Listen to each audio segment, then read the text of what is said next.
Paz e alegria, queridos irmãos.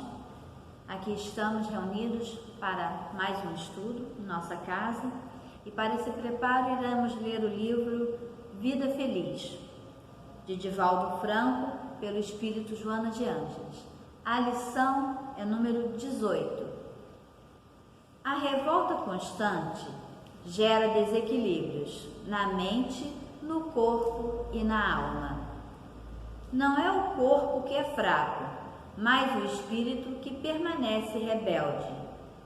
Controla as tuas energias, não deixando que elas te desconcertem. A revolta intoxica e expele venenos que a todos desagradam. A pessoa revoltada não inspira amizade nem sequer compaixão. Tem calma sempre. O que agora não se resolve está a caminho da solução.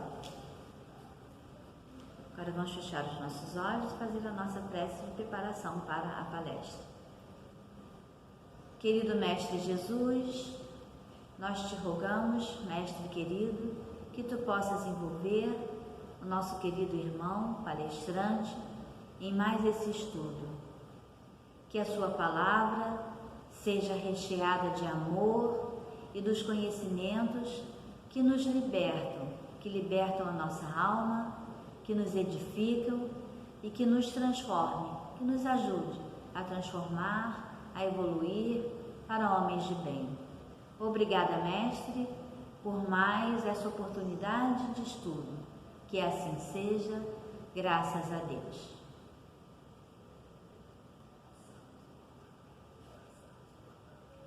Passamos a palavra ao nosso palestrante.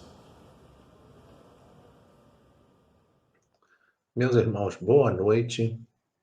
É uma imensa alegria falar para o Luz e Caridade e nós vamos tratar na noite de hoje do tema Um Desafio chamado Família. Para dar seguimento ao nosso estudo, nós vamos trazer definição. A primeira coisa que a gente vai fazer é trazer a definição da família segundo a doutrina espírita. Eu peguei para o nosso raciocínio uma definição de Augusto Comte, que diz para a gente que a família é a célula básica da sociedade, o embrião e o modelo da sociedade, de maneira que a sociedade perfeita é a que funciona como a família. A gente pensa de maneira muito clara que uma sociedade, a sociedade como colocado aqui dentro da definição, sociedade perfeita, é aquela composta por células, por elementos, por pessoas que vão, dentro do possível, segundo a doutrina espírita, segundo o cristianismo, segundo o evangelho, seguir os conceitos que Jesus trouxe para a gente, os conceitos do amor, os conceitos do respeito, do carinho, da fraternidade. Lógico que o objetivo final é a fraternidade universal. A gente entende claramente que dentro do objetivo final é não apenas a gente amar e se respeitar dentro de um núcleo familiar, fisicamente falando, mas nós aprendemos a nos respeitar e nos enxergarmos como uma grande família universal. Então, dessa forma, essa sociedade perfeita seria aquela em que todos nós vamos nos reconhecer como irmãos. Não é à toa que Jesus, quando faz aquele crescimento, aqueles degraus da lei do amor, quando ele começa dizendo amar ao próximo como a si mesmo, depois aumenta o patamar dizendo amem-se como eu vos amei, e depois na cruz quando diz mulher, eis aí teu filho, filho, eis aí tua mãe, dando aí o exemplo máximo do amor, que seria o amor entre mãe e filho, filho e mãe, que nada mais são do que o exemplo da constituição da família. Eu trouxe aqui, assim, esse grupamento, né? Mas também trouxe uma outra definição de Joana de Ângeles, que traz para a gente no livro Estudos Espíritas, a seguinte definição: grupo de espíritos normalmente necessitados, desajustados, em compromisso inadiável para reparação, graças à contingência reencarnatória. A gente lembra que nós fazemos o planejamento da nossa reencarnação. Então, a gente reencarna dentro das questões 258, 259 do Livro dos Espíritos, que mostram para a gente que nós planejamos as nossas encarnações, o gênero das nossas provas, e muitas das vezes, logicamente, vamos também fazer o planejamento desses núcleos, né, desses grupamentos familiares que nós vamos encontrar na nossa sociedade. Aqui dentro dessa imagem, a gente destaca, né, pela própria beleza da imagem, né, esses dois atores, né, muito famosos, né, o nosso companheiro Bruno Gagliasso, acho que é assim que se fala, né, e Giovanna Eubank, e os filhos Bless, Titi e Zian, sendo que o Bless e Titi adotivos e o Zian foi gerado pela Giovanna. Aqui a gente pode dizer para vocês o seguinte, eu tenho uma experiência larga nesse assunto, porque dentro da minha família nós temos essa situação da adoção. Eu quero lembrar e quero dizer a vocês que a gente simplesmente, quando tem essa adoção, a gente não lembra que o filho é adotivo. O filho passa a ser nosso, e o pai e a mãe, né, os irmãos, simplesmente esquecem isso, porque só vinga, o que fica dentro do amor só fica dentro da família, só fica o amor, só fica o carinho, só fica tudo de melhor que existe. Né? E é isso que a gente vê quando a gente encontra esse grupo aqui junto, a gente vê que realmente existe muito amor, muito carinho, muita cumplicidade, tudo de muito legal, né? Quando a gente olha na televisão, em revistas, em jornais, em tudo quanto é canto a gente vê, porque realmente são um exemplo para a nossa sociedade. Que Deus dê muita saúde, que esses possam permanecer, né? Vingar aí durante muitos e muitos e muitos anos nesse núcleo familiar. A gente pensou, né, em trazer para a gente alguns conceitos, né, algumas questões, né, eu até trouxe essa imagem aqui assim de uma tela, né, uma tela de pintura. Antes de fazer a tela de pintura, a gente primeiro faz a base da tela de pintura. Né? Então eu estava pensando assim em trazer o pano de fundo, né, quais aqueles conceitos, né, que seriam o pano de fundo para esse assunto. Né? O pano de fundo ele vai fazer parte da pintura, né? Ele é a base da pintura, ele é a base desse conteúdo. É importantíssimo. Né? Ele pode, inclusive, definir a qualidade da pintura. Tá? Então, para a gente poder trabalhar nesse plano de fundo, então nós pensamos em abordar, né, vários elementos aqui, né, na noite de hoje. Primeira coisa que eu pensei em falar, é lógico, né, se a gente vai pensar em como vencer os desafios, nada melhor do que recorrer ao Livro dos Espíritos, na questão 625, que apresenta Jesus como o melhor modelo, como nosso guia, como referência, como paradigma de comportamento que a gente deve ter dentro das nossas sociedades, dentro das nossas famílias, obviamente.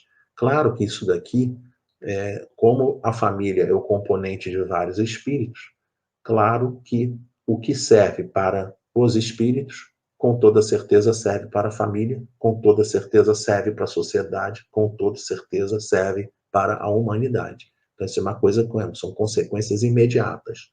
Então, nós pensamos, fomos trazendo, né, algumas recordações de algumas passagens de Evangelho, né, para a gente poder pensar a respeito.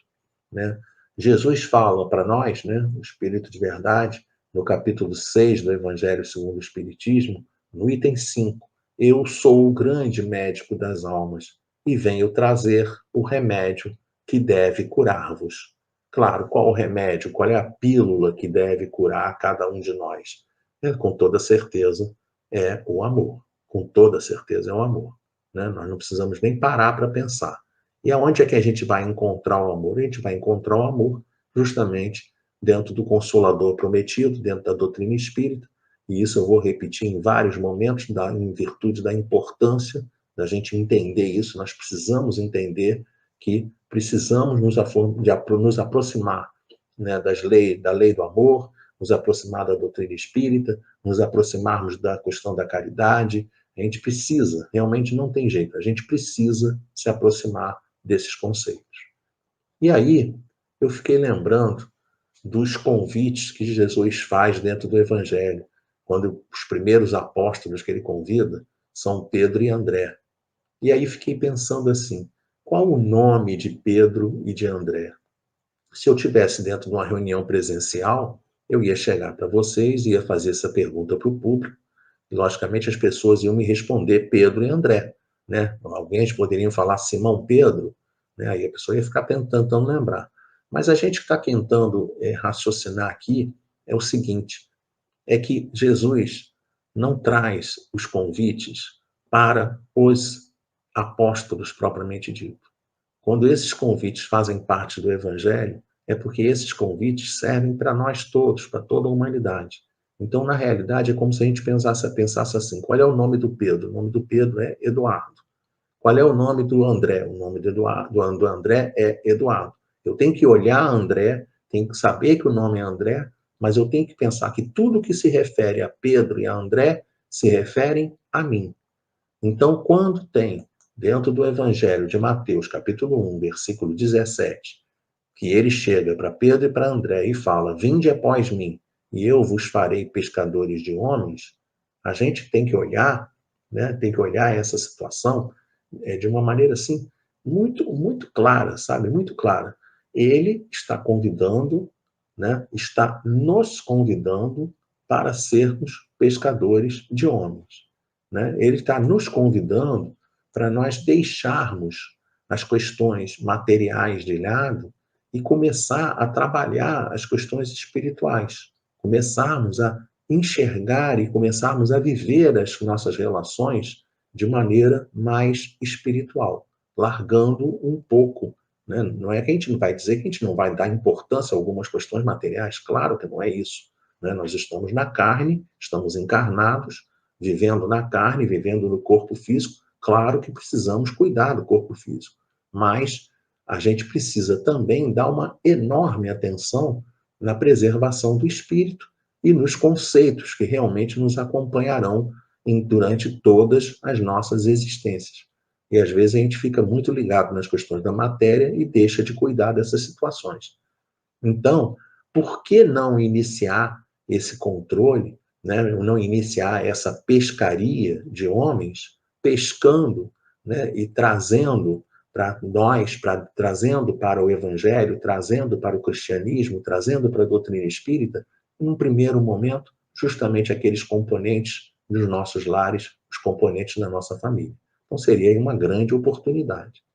É interessante que quando a gente começar a tentar lidar com esses desafios do dia a dia, a realidade é que muitas das vezes a gente vai se sentir fraco, a gente vai sentir dificuldades. Então eu recebi essa imagem aqui e pensei em trazer para a gente. Se você está atravessando um mau momento, siga caminhando, não para. Nós não devemos parar nem por um decreto, simplesmente não para. Siga adiante, tá? O mal é o momento, não é você. Então, mesmo que estejamos passando por dificuldades, que a gente possa envergar e voltar e seguir em frente cada vez de melhor, com mais perseverança, com mais persistência, insistindo no acerto, insistindo no caminho do bem, insistindo no caminho do amor. Jesus, logo depois, ele também vai voltar a falar o convite para João e Tiago, filhos de Zebedeu. Aí, novamente, a gente repete. Qual o nome de João? Qual o nome de Tiago? Claro, João e Tiago. Mas eu preciso enxergar que ele está convocando a mim para o trabalho. E isso fica muito interessante quando a gente pega no Evangelho de Marcos, capítulo 1, versículo 20, que ele diz assim: E logo os chamou. E eles, deixando seu pai Zebedeu no barco com os jornaleiros, foram após ele. Essa palavra jornaleiros aqui é uma palavra que, com o passar do tempo, passou a ter outro significado, mas a origem dessa palavra é aquele que se esforça dia a dia. Quando eu olhei essa situação, essa menção a jornaleiros, e quando eu olhei esse significado, aquele que se esforça dia a dia, fiquei imaginando que nós, como componentes das famílias, e como a gente diz, o que serve para o componente da família, o espírito, serve para a família, serve para a sociedade, serve para a humanidade.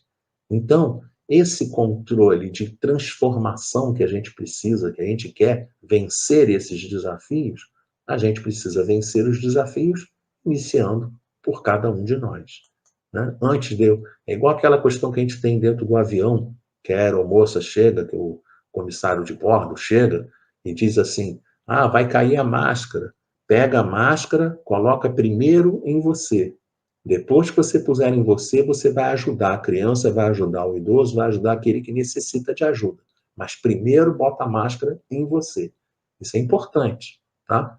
Então, reparem, se eu quero transformar e vencer os desafios, a primeira pessoa que precisa mudar sou eu. Eu preciso ser referência para aí sim, eu conseguindo me mudar, eu poder servir de referência e poder falar alguma coisa. Contam uma história a respeito de Gandhi, muito interessante a respeito dessa situação, que em determinado momento, uma mãe preocupada com a sua família, ela chega para ele e diz para ele assim, Gandhi, sabe o que é? É que a minha família, os meus filhos, eles comem muita bala. E eu não sei como é que eu faço para eles pararem de comer bala. E aí o Gandhi virou para ela e falou assim, olha, eu queria pedir a você que você retornasse daqui a um mês. E aí passou um tempinho, né? Passou aquele mês, ela retornou e foi perguntar para ele. Tudo bom, Gandhi? Eu queria saber sobre aquele assunto que eu te falei, que meus filhos comem muita bala. Como é que eu faço para que eles não comam tanta bala? Aí ele virou para ela e falou assim, é muito simples. Você só precisa chegar para eles e dizer para eles pararem de comer bala. Ela ficou olhando para ele, né? Ficou pensando assim, mas por que o senhor não disse isso no mês passado? E aí ele disse de maneira categórica, eu não disse isso no mês passado, porque no mês passado eu comia bala. Então isso é fundamental. Se a gente quer que um filho fale baixo, é um dos grandes desafios, a gente tem que falar baixo. Se a gente quer que ele se eduque, nós precisamos nos educar. Se a gente quer que ele seja amoroso, nós precisamos ser amorosos. Tudo que nós queremos para os nossos filhos, para a nossa família, para esse grande desafio que é a convivência, precisamos primeiro mudar dentro de nós. Mudando dentro de nós, aí sim nós vamos ter a oportunidade de trabalhar nos outros componentes da família. E para mudar dentro de nós, nada melhor do que nos lembrarmos do Evangelho segundo o Espiritismo, capítulo 17, item 4, os bons espíritas, que diz para a gente assim, reconhece o verdadeiro espírita pela sua transformação moral, pelos esforços que faz para dominar as suas más inclinações. Aí quando eu olhei esses esforços que faz para dominar as suas inclinações, as suas más inclinações, eu imediatamente me lembrei dos jornadeiros, porque são aqueles que se esforçam no dia a dia. Essa transformação nossa, esses esforços devem ser trabalho do dia a dia. Não é trabalho de um dia, não é trabalho de outro dia. É trabalho para todos os dias, para todas as nossas existências o tempo todo. E para a gente conseguir fazer isso, nada melhor do que a gente aproveitar a recomendação que Jesus dá, né, que depois, quando a gente pega a tradução do grego, se transforma na palavra bem-aventurança, mas que quando vem lá no hebraico, é o asherei, que é o vá adiante, siga adiante. Está chovendo, né? Se está chovendo, olha para a chuva, olha de melhor, com melhor humor. Né? Eu pensei nessa questão da chuva, né? Porque o carioca, né? Hoje, por exemplo, está chovendo aqui no Rio. Aqui o carioca, ele é assim, né? O carioca está chovendo, ele fala assim, meu Deus, está chovendo. Aí está sol, ele fala, meu Deus, está sol. Aí está nublado, ele fala, meu Deus, está nublado. Aí está calor, meu Deus, está calor. Aí está frio, meu Deus, está frio. Fica difícil, né? Então, se está chovendo, melhora o humor, tá? Pode usar o guarda-chuva, mas não fica desesperado, não sai correndo desesperado, vai levar um tombo, não vai dar certo. Olha de melhor humor, olha de melhor maneira, se transforma, vá adiante, siga adiante, não pare. Isso é que a gente precisa entender. A chuva aqui, diga-se de passagem, é uma metáfora, obviamente, né? Aqui assim não é chuva, é uma metáfora. Para que a gente possa lidar com essas chuvas, com essas nuvens negras, com essas nuvens escuras, pesadas do dia a dia, o que a gente vai oferecer para essa mudança? Os livros, por exemplo, daquela série evangélica, né, da série, né, que é Caminho, Verdade e Vida, Pão Nosso, Vinha de Luz, Fonte Viva, da Federação Espírita Brasileira, e o Palavras de Vida Eterna, da Comunhão Espírita Cristã, lá de Uberaba. Esses livros, cada um deles tem 180 mensagens, cada mensagem abordando um versículo do Novo Testamento. Excelentes recursos para a gente poder buscar essa transformação nossa do dia a dia. Só que quando a gente está dentro dessa transformação, dessa luta por essa transformação, é interessante a gente lembrar que às vezes a gente vai olhar e vai ficar se sentindo desanimado. Mais uma vez eu lembro a respeito disso. E quando isso acontecer, vamos adiante. Vamos nos levantar, olha para frente, olha para aqui assim, esse mar aqui à frente, né? É aquela metáfora, né, que o mar das ondas, né, é como se a gente fizesse assim, encarna, desencarna, encarna, desencarna, né? Então, quando a gente está olhando aqui o mar, a água salgada do líquido amniótico, é essa metáfora da reencarnação. É para a pessoa olhar para a reencarnação, olhar para a sua própria vida e entender assim, ei, eu fiz o planejamento da minha reencarnação. Eu fiz. Então, que eu possa lutar com todas as forças para poder vencer as dificuldades, para poder vencer esses desafios que são colocados no meu caminho. E aí, lembrei também do Evangelho segundo o Espiritismo, ainda no capítulo 17, que diz em determinado momento que o Espiritismo bem compreendido, mas, sobretudo, bem sentido, conduz à formação do homem de bem. Ora, se o Espiritismo vai conduzir à formação do homem de bem, ele diz assim, quando o verdadeiro espírita será visto como o verdadeiro cristão, pois um e outro são a mesma coisa. Então, fundamental a gente entender que ser espírita e ser cristão são exatamente a mesma coisa.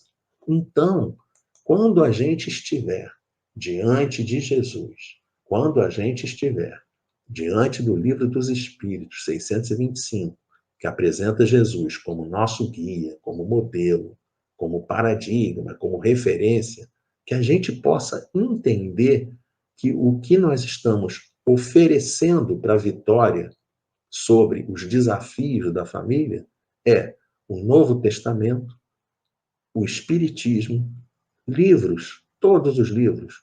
Pega um livro, pega um livro da série André Luiz, pega um Nosso Lar. Na hora que você lê um Nosso Lar, não tem como a pessoa não se modificar. Porque ela, quando ela lê um Nosso Lar, ela olha o que acontecerá com uma pessoa se ela proceder de determinada maneira no futuro. Pega um livro Céu e Inferno, que tem a descrição na segunda parte de espíritos felizes, espíritos endurecidos, vários espíritos em situação de expiações terrestres. Então a gente vai olhar e vai pensar assim, o que eu estou passando aqui agora? O que eu estou vivendo aqui agora? De acordo com o que eu estou vivendo agora, eu vou saber como será a minha vida no futuro, enquanto desencarnado. Então, se eu quero melhorar a minha situação como desencarnado, eu preciso melhorar a minha situação hoje. É isso que a gente precisa fazer. Se eu tenho desafios a vencer dentro do meu núcleo familiar, eu preciso lutar para vencer esses desafios. Dentro do possível, logicamente. Tá? Dentro do possível. Lembrar que a lei maior é a lei de amor. Então, se não tem amor, não adianta hipocrisia. Tá? A doutrina espírita, nesse ponto, é muito clara. O Evangelho é muito claro a respeito disso. Não separeis o que Deus juntou. Se Deus juntou, é porque efetivamente tem amor. Quando não tem amor, é porque, na realidade, o casamento não foi feito segundo as bases, né, dessas bases que o Deus juntou, né, que é isso que a doutrina explica de maneira muito clara. De qualquer forma, continuaremos vencendo e trabalhando os desafios com muita fraternidade, com muito respeito, com muito carinho, preservando a amizade dentro dos conceitos que o Espiritismo traz, que o cristianismo traz, que o Sermão do Monte traz. Todos esses são roteiros, cada um desses são roteiros que a gente pode trilhar para poder vencer os desafios no nosso núcleo familiar. E aí pensei novamente um desafio chamado família, né? Quando eu pensei a respeito disso, eu peguei e recebi de uma amiga uma contribuição muito interessante, que ela mandou essa frase aqui: os filhos são como barcos, devem sair e viver suas próprias tempestades. Então, ó, os filhos são como barcos, devem sair e viver as suas próprias tempestades. Mas nunca nos esqueçamos que os pais devem ser como portos, onde eles, os filhos, sempre poderão voltar para recarregar e seguir adiante. Então, é aquela questão, não fechar, jamais fechar as portas para os filhos. Que eles possam ter as vidas deles, mas que nós possamos ter entendimento de que eles são continuação desse núcleo familiar e que a gente possa dar todo o apoio possível, todo o apoio necessário. E aí, nós já entrando, né, em pensamentos que vão chegando para a gente, né, a gente vê assim, por exemplo, essa lembrança, né, nós não estamos sozinhos.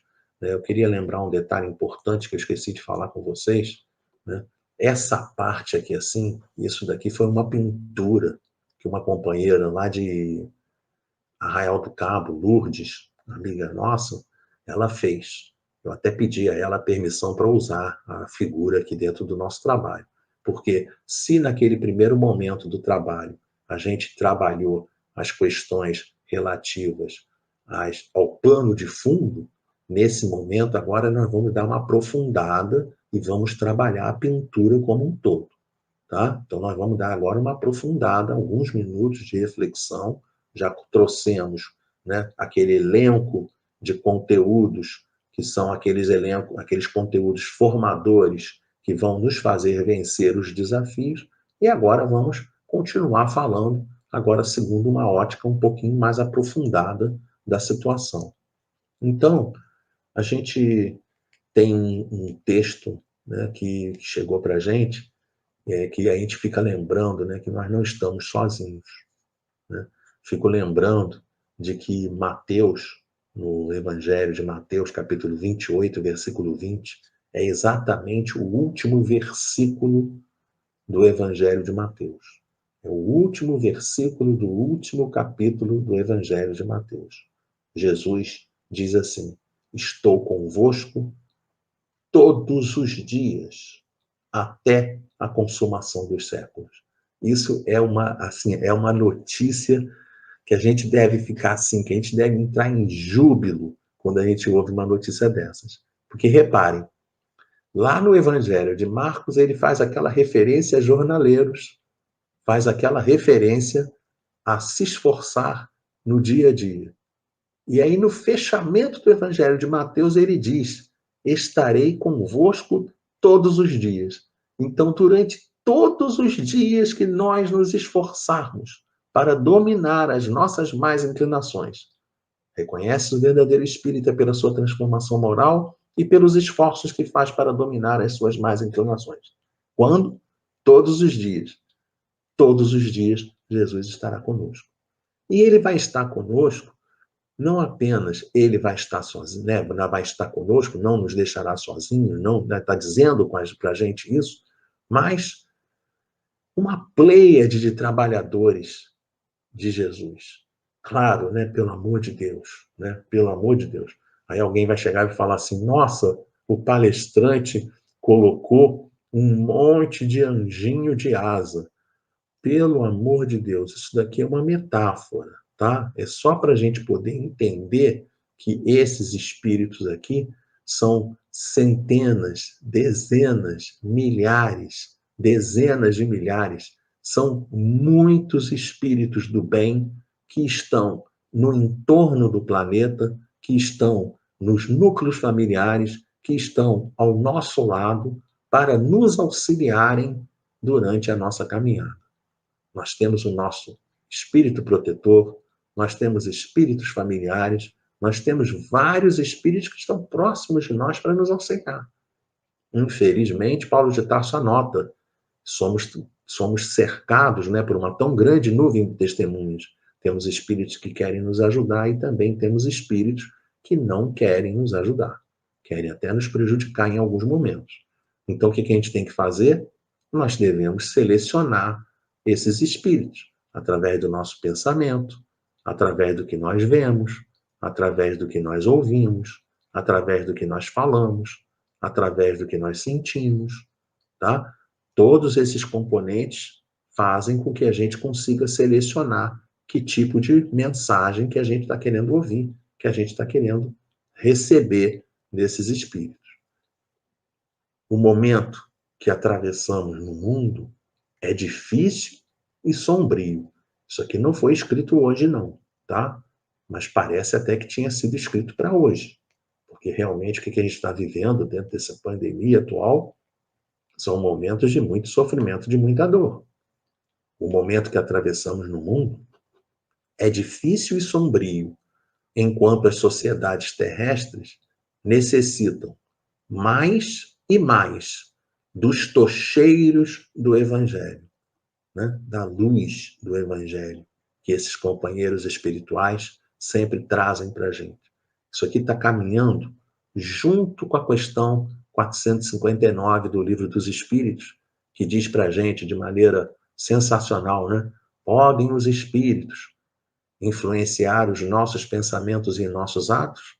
E a resposta que os espíritos superiores dão: muito mais do que imaginais. De ordinário são eles que vos dirigem. Então reparem que nesses momentos de dor, mais e mais necessitamos desses companheiros, trazendo essas influências positivas, a fim de que não nos percamos nos meandros do mal ou resvalemos nos penhascos do crime. Os corações, esses somos nós. Os corações menos experientes, as almas desavisadas. Por quê? Esse daqui é a característica dos espíritos imperfeitos que somos nós. Então a gente precisa ouvir, precisamos desses tocheiros, precisamos desses trabalhadores do bem para poderem nos auxiliar e nos fortalecer a fé, nos fortalecer da melhor maneira para a gente poder vencer e lidar com esses desafios da nossa família. Mais do que isso, a gente tem Bezerra de Menezes trazendo para a gente, isso daqui é da revista Reformador, o trabalho de departamento de família da Federação Espírita Brasileira, já há muitos anos, né, tinha um opúsculo pequenininho chamado Separata do Reformador. E lá tem perguntas que Bezerra de Menezes responde, que Joana de Anjos responde, que Guilhom Ribeiro aconselha, e na parte de Bezerra a gente tirou essa frase aqui: reconhecendo-se no Espiritismo a presença do Consolador, disseminando por toda a terra as luzes cristalinas da verdade e despertando a consciência humana para a era vindoura de uma autêntica compreensão espiritual da vida. Não é difícil entender-lhe a abençoada missão evangelizadora do mundo com vistas ao futuro, onde as mais sublimes esperanças de felicidade na Terra se concretizarão.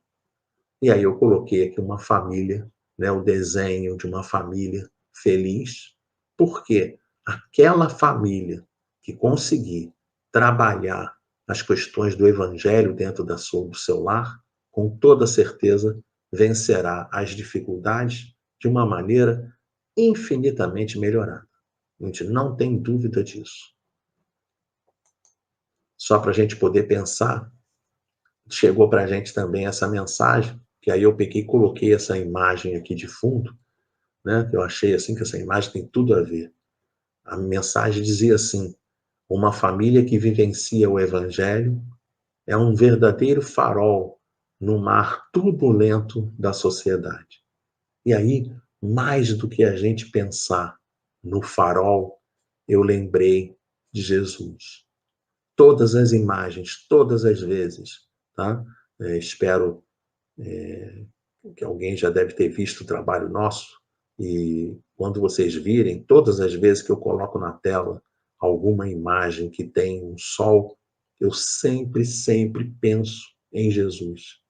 Porque ele chegou para nós e disse: eu sou a luz do mundo, aquele que me seguir jamais andará em trevas. Então, nós devemos, mesmo com os mares, mesmo diante de um temporal, mesmo com um mar turbulento, com uma sociedade turbulenta, com situações turbulentas, mesmo ligando televisão só tendo notícia ruim, mesmo ligando rádio só tendo notícia ruim, só tendo manipulação, só tendo politicagem de um lado, de outro, a coisa, entende? A gente fica no meio, daqui a pouco a gente não sabe mais quem está falando verdade, quem não está falando verdade, fica uma coisa terrível, uma coisa terrível, essa que é a realidade. Então, que a gente possa não fixar os nossos olhos na tempestade e muito menos no mar revolto. Que a gente possa fixar os nossos olhos na solução dos desafios, que com toda certeza, conforme dito naquele pano de fundo que nós preparamos para a imagem, para a pintura que a gente está trabalhando, que a gente possa apontar todas as nossas energias na direção dos ensinos que Jesus trouxe para nós. Só que na hora da prática, na hora do exercício do dia a dia, nós também pegamos aqui de Bezerra de Menezes, dizendo assim: há pais espíritas que erroneamente têm deixado, em nome da liberdade do livre-arbítrio, que os filhos avancem na idade cronológica para então escolherem este ou aquele caminho religioso que lhes complementem a conquista educativa do mundo. Isso, até por isso que eu coloquei aqui a imagem, né, de Pilatos, né, aquela questão de lavar as mãos, né, porque às vezes os pais, por não conseguirem às vezes perceber a importância desses conceitos do Evangelho, acabam não trazendo os filhos para as questões religiosas. Aqui no caso, eu não estou nem sequer me preocupando em trazer o raciocínio nosso em torno da doutrina espírita única e exclusivamente. Tá? Allan Kardec diz de maneira muito clara: toda religião que leva o homem ao caminho do bem é boa.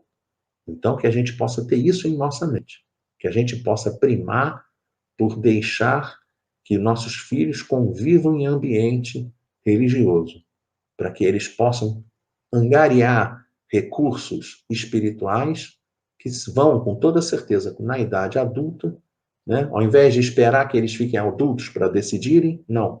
Comecemos a trazer desde novinhos. Quanto mais novo, melhor é. Quanto antes, melhor é. A gente não precisa, absolutamente, a gente precisa entender isso. A gente não precisa aguardar a dor, os duros golpes provacionais para despertar, né? Para despertar aquela pessoa para o refazer, para o construir, para o reconstruir uma pessoa forte, uma pessoa mais bem preparada. A gente não deve esperar que a dor chegue, tá? É coisas assim para a gente pensar.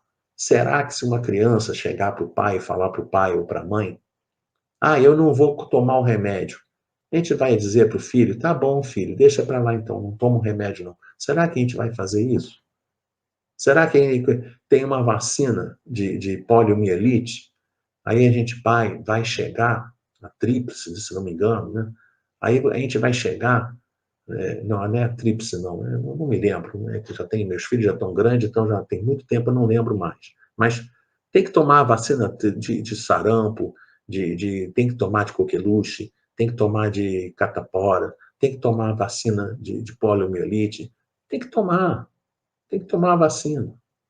Aí se a criança chega para você e diz para você que não vai tomar a vacina, a gente vai chegar para o filho e vai falar, não, não vai tomar, não. Não, a gente vai chegar e vai dizer, não, tem que tomar a vacina. Se ele disser assim, não vou à escola, o que a gente vai dizer para a criança? Tem que tomar, tem que ir à escola, não tem jeito, tem que ir à escola. Eu não vou botar roupa. Como não vai botar roupa? Tem que botar roupa. Ah, mas eu não quero botar casaco. Tem que botar casaco, tá frio, tem que botar casaco. A gente tem que preservar, tem que se cuidar. Né? Tem que botar, entra no carro, não vou botar o cinto de segurança, até quero andar em pé ali na frente. Não, não pode andar em pé, tem que botar o cinto de segurança. Papai, eu quero sentar no teu colo para dirigir. Não pode sentar no colo para dirigir. A quantidade de pessoas que morrem em acidente de trânsito é uma coisa incalculável. A gente não pode brincar com as nossas famílias. Da mesma maneira, não podemos também lavar as mãos no que diz respeito à questão religiosa. Então, Bezerra fala de maneira muito clara para a gente. Há pais espíritas que erroneamente têm deixado, em nome da liberdade do livre-arbítrio, que os filhos avancem na idade cronológica para então escolherem este ou aquele caminho religioso que lhes complemente a conquista educativa no mundo. Não pode deixar, quanto mais cedo, melhor. E reparem, mesmo que nossos filhos, no futuro, não sejam espíritas, com toda certeza levarão para o mundo a bagagem dos ensinos evangélicos, porque espiritismo e cristianismo são a mesma coisa. Mas, ao mesmo tempo, também precisamos ter um controle da maneira como fazer. A gente também não vai fazer grosseria quando a pessoa não aprende determinada coisa. Né? Aí trouxe esse slide aqui para a gente pensar. Não consigo chegar tão rápido quanto os outros. Às vezes a nossa transformação ela pode demorar um pouco mais. Então, se aquela transformação não está conseguindo acontecer, ao invés da gente fazer grosseria, ao invés da gente cobrar, ao invés da gente, né, agir de maneira equivocada pelo outro lado, né, pelo outro extremo, a gente precisa entender, como colocado aqui na imagem. Você não precisa se comparar ao tempo dos outros. Vai no seu tempo. Então, nós, quando falamos tudo isso que a gente está falando até agora, nós absolutamente não estamos em nenhum momento trazendo receita de bolo. A gente não está preocupado com receita de bolo. Nós estamos preocupados apenas em trazer as referências, apontar a direção para onde a gente vai obter todo o conteúdo que a gente precisa.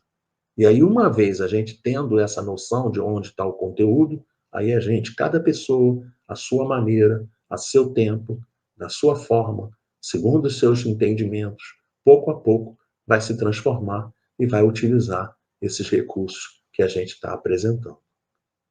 Precisamos lembrar que nós somos espíritos. E cada espírito viveu determinado número de reencarnações. Nós não estamos exatamente todos no mesmo patamar em todos os aspectos. Uns estão um pouquinho mais adiantados, outros menos adiantados, e a gente precisa, né, equalizar, precisa trabalhar para que isso possa, pouco a pouco, possa se igualar até a gente chegar no patamar de espíritos puros. E aí lembramos de mais outra frase que está colocada dentro lá por Bezerra, em que ele diz assim: a missão educativa do Espiritismo às almas é tarefa por demais, eu botei em vermelho aqui, frisei, intensa, contínua e crescente, buscando revelar a verdadeira luz e estimulando a fé junto aos panoramas regenerativos da Terra, onde somente Jesus há de inspirar cada criatura em sua própria iluminação. Então, que a gente possa utilizar todos esses recursos do Evangelho de maneira intensa, contínua e crescente.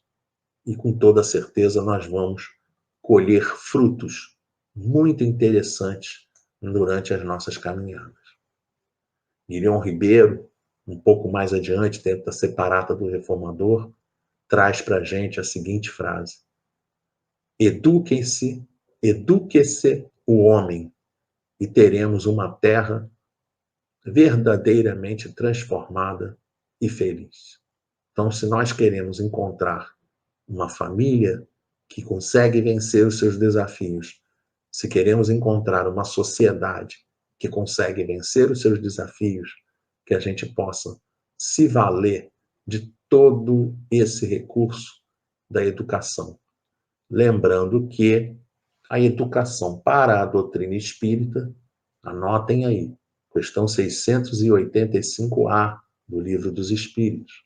Kardec diz que educação é o conjunto dos hábitos adquiridos. É a formação dos caracteres. Caracteres, plural de caráter. É a gente formar o caráter das pessoas. Forjar o caráter das pessoas. Isso que é a questão da educação. E para a gente conseguir fazer isso, ainda Guilherme Ribeiro, um pouquinho adiante, diz assim: estudar e estudar. Não é só estudar. Estudar e estudar. Forjando sempre luzes às próprias convicções. Então, mais uma vez, a gente frisando, né? Que a gente não veio aqui trazer nossa opinião e não viemos trazer receita de bolo. A gente veio trazer, né, um aparelhamento para que a pessoa possa se fortalecer e ela podendo enxergar o que ela deve fazer. Ela mesma possa pegar para fazer.